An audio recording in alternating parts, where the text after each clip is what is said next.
Naku po mga kababayan, nagbigay na nga ng mensahe itong si VP Sara 'no, sa patuloy na nangyayaring hidwaan o giyera dito sa Iran at Israel, pati kasama ng US 'no.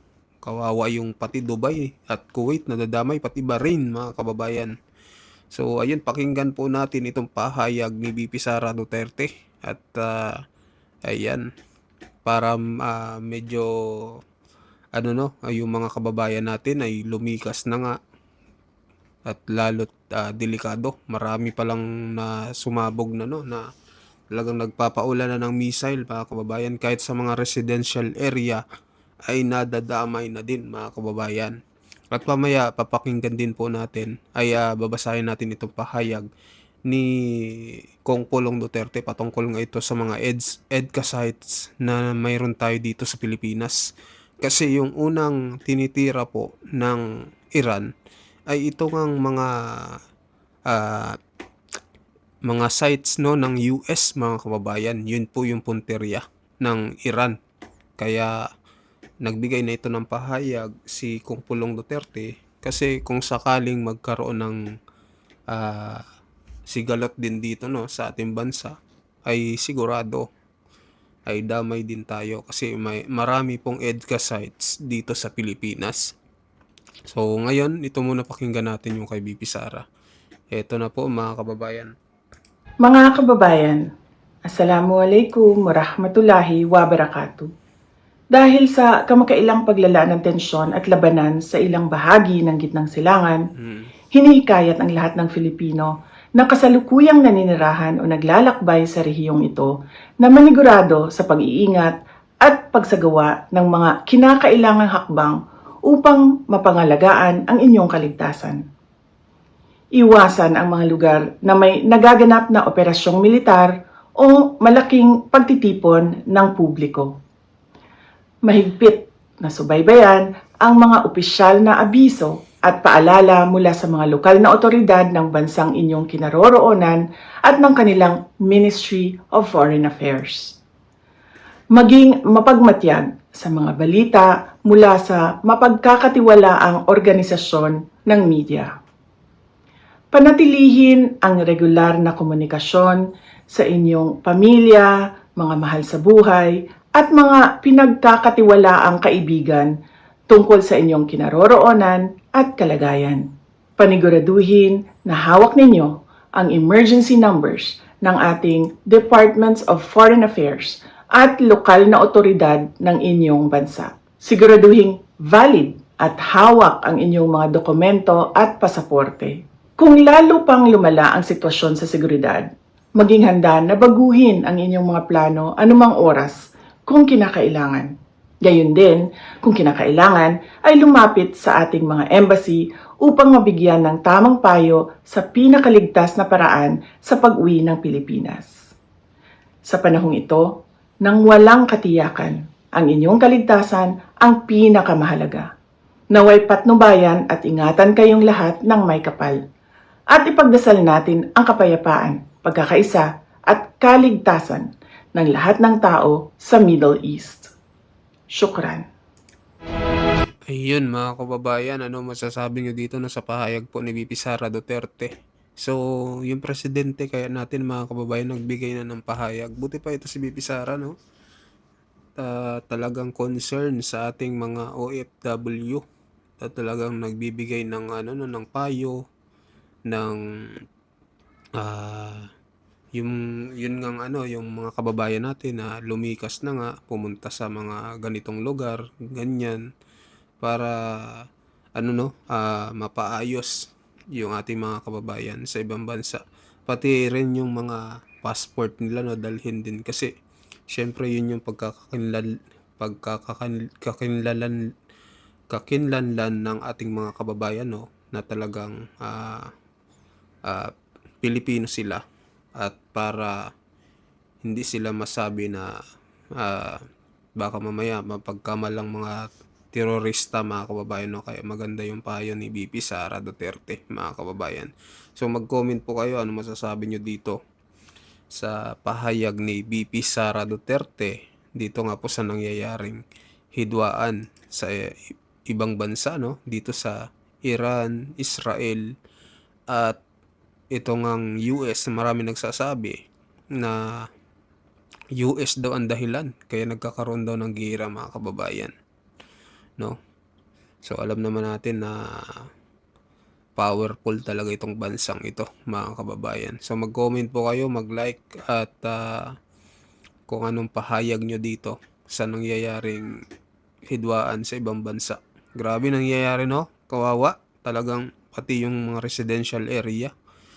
Kawawa yung mga, syempre pati yung mga kababayan natin nadadamay. Syempre kawawa na rin yung mga yung mga tao doon. Syempre tao din yan eh. Talagang alam naman natin pagdating sa giyera walang nananalo.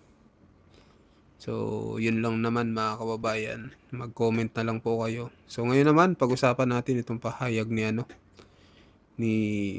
Kong Pulong Duterte patungkol nga sa EDCA sites na mayroon dito sa Pilipinas.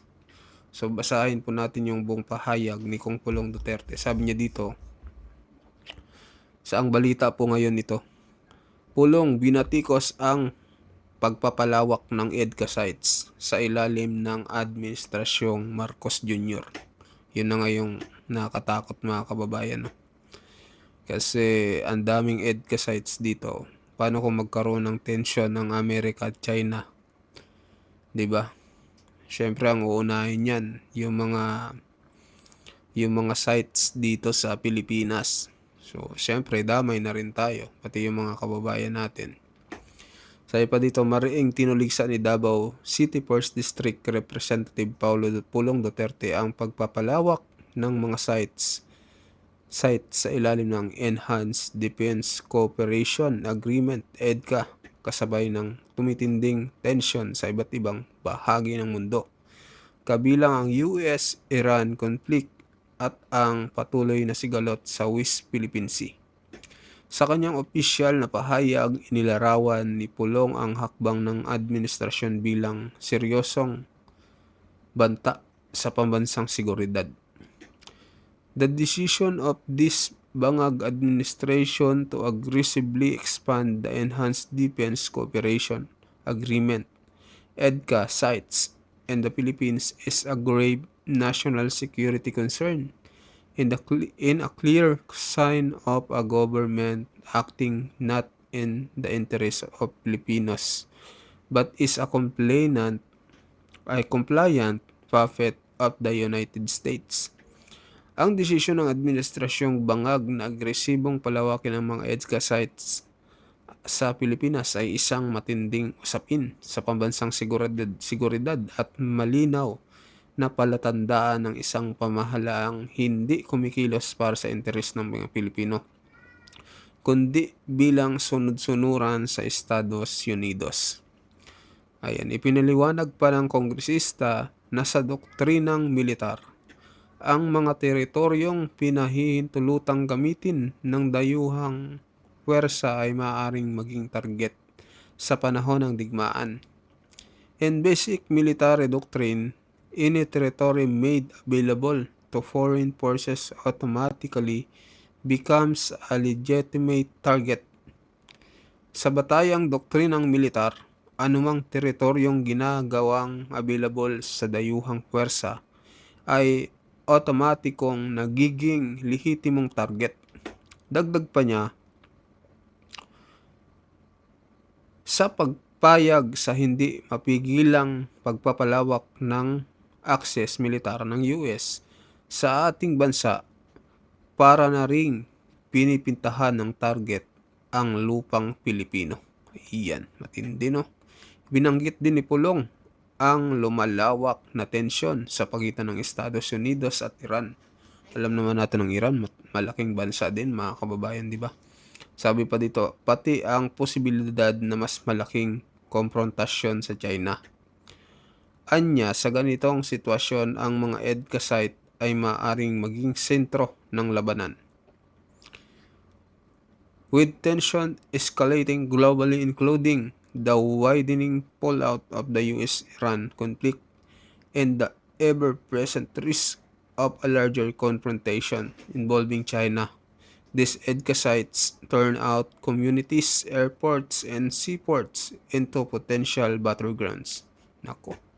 Sa gitna ng lumalalang tensyon sa mundo, kabilang ang epekto ng US-Iran conflict at ang laging nariyang panganib ng mas malaking komprontasyon na maaaring sangkot ang China, ang mga EDCA site ay nagiging posibleng battleground ng digmaan ang ating mga komunidad, paliparan at pantalan. Iginiit din niya na ang panganib na ito ay hindi theoretical lamang. Hindi ito ang abstraktong panganib, ito ay totoong banta na hindi mga politiko ang magdurusa kundi ang ordinaryong Pilipino. Totoo mga kababayan, kasi itong mga politiko mayayaman. Pag nagkaroon ng mga ganyan-ganyang gera tayo kawawa, sila lipad lang, punta ibang bansa, hayahayang buhay, di ba? Parang ganun mga kababayan. Protection o recklessness, ayan, hinanap din ni Pulong ang argumento ng mga sumusuporta sa EDCA na ito ay para sa proteksyon ng bansa. Tinatawag ito ng mga taga-suporta ng EDCA na proteksyon, ngunit ang proteksyong nag-anyaya ng ganting atake, paglala ng tensyon at pagkakasangkot sa mga digmaang hindi naman atin ay hindi proteksyon. Ito ay kapabayaan. Sa huli, iginiit ng kongresista ang usapin ng soberanya at pangunahing tungkulin ng pamahalaan.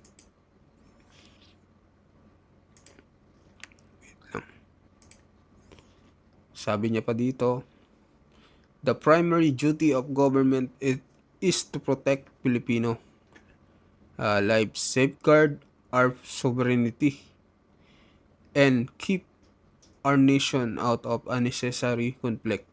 Ang pangunahing tungkulin ng pamahalaan ay protektahan ang buhay ng mga Pilipino, pangalagaan ang ating soberanya at ilayo ang bansa sa hindi kinakailangang digmaan. The Philippines should stand as a sovereign nation, not as collateral damage in another country's war. Dapat tumindig ang Pilipinas bilang isang malayang bansa, hindi bilang collateral na pinsala sa digmaan ng ibang bansa. So ayun mga kababayan, so ano masasabi nyo dito sa pahayag ni Kong Pulong Duterte? So totoo nga naman mga kababayan kasi kung magkaroon ng digmaan, sabihin na lang natin yung China at Amerika magkaroon ng gera malapit tayo, may mga site dito ang Amerika, may EDCA site. Siyempre, uunahin niya ng China, mga kababayan. Kaya talagang yari tayo, mga Pilipino. So, yun, mag-comment kayo mga kababayan, mag-like at mag-subscribe sa ating video. At sa mga bagong pasok dyan, pa-subscribe din po ng ating channel, mga kababayan. Maraming salamat po sa inyong lahat.